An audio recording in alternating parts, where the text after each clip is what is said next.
أعوذ بالله من الشيطان الرجيم بسم الله الرحمن الرحيم الحمد لله رب العالمين والصلاة والسلام على رسولنا محمد وعلى آله وصحبه أجمعين أما بعد Assalamu alaikum wa rahmatullahi wa barakatuh. Hurmatli musulmon ham muslima qardoshlar, Rabbimiz Allohning salami, rahmati ham barakati bo'lsin har barchalarimizga.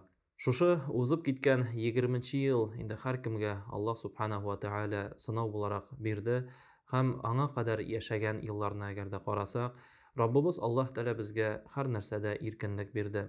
Ризыкта дисәк, киемдә дисәк, машинада, йортта, һәр берсендә дә Аллаһ субханаһу ва тааля безгә үзенең ниъмәтен иксез-чиксез бирде. Ләкин адәм баласы шөкерлеме соң? Адәм баласы шушы булган ниъмәткә шөкер итә беләме? Раббыбыз Аллаһ Тааля бездән бәлки шушыны таләп итәдер. Раббыбыз Аллаһ Тааля биргән ниъмәтләргә никадәр без шөкерле. Чөнки Раббыбызның вәгъдәсе бар. Ва ла ин шакартум ла азиданнакум ва ла ин кафартум инна азаби лашадид. Әгәр дә сез шөкер итсәгез, мин сезгә арттырып бирермен ди. Әгәр дә күферлек кылсагыз, ягъни зарлансагыз, шушы булганын күрә белмәсәгез, шушыларга миңа инде шөкер итмәсәгез, минем газабым сезгә көчле ди. Һәм карагыз, Аллаһ Раббыбызның газабы безгә никадәр булды соң? Туганнар белән аралашып булмый, якыннар белән аралашып булмый. Инде иркенләп һава да сулап булмый, маска аркылы суларга кирәк дип әйтүчеләр дә булды. Аннан да тыш, иң авыры якын булган кешеләребезне, безнең әти-әниләр, әби-бабайлар булсын, дуслар, туганнар булсын, Раббыбыз Аллаһ Тааля безнең арадан алды. Менә монысы инде аеруча да аяныч. Әле алар яшәргә тиеш иде шикелле. Әле аларның безнең арада булулары безгә бер рәхәт иде. Ләкин Раббыбыз Аллаһ субханаһу ва тааля һәр бер нәрсәне хикмәт белән кыла.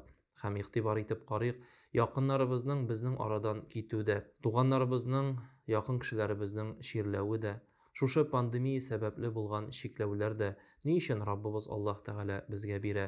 Раббыбыз Аллаһ безне яралты шушы дөньяда гыйбадәт кылу өчен. Гыйбадәт нәрсә ул? Ул инде намаз укып, ураза тотып, закат, хаҗ гына түгел, аны танып яшәү, аны искә алу, аңа шөкер итү, аны мактау, аны улылау, аңа тәвәккәлләү, аңа өметләнү.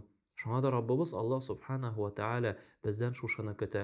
Кайчан без аны искә алабыз? Кайчан без аны мактый башлыйбыз? Кайчан без аңа шөкер итә башлыйбыз? Шушы булган ниъмәтләрне күрә башлыйбыз. Раббыбыз Аллаһ Тааля бездән шушыны көтә.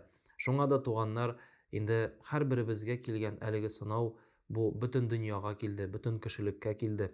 Шуңа да бераз уйланырга һәм артка карап нәтиҗә ясарга кирәк. Аллаһка шөкер, күп нәрсәбез бар, инде кемдәдер ансы да юк. Раббыбыз Аллаһ Тааля кемгәдер бөтенләй сәламәтлеген дә, шушы дөньяның ниъмәтен дә бирмәгән, ләкин андый кешеләр шөкер итеп яши. Кемгәдер Аллаһ Тааля шушы дөньяның бөтен ниъмәтен биргән, байлыгын биргән, мөмкинлеген биргән, андый кешеләр шөкер итәме? Шуңа да Раббыбыз Аллаһ субханаһу ва тааляның әлеге хикмәтенә бераз инде борылып карасак иде.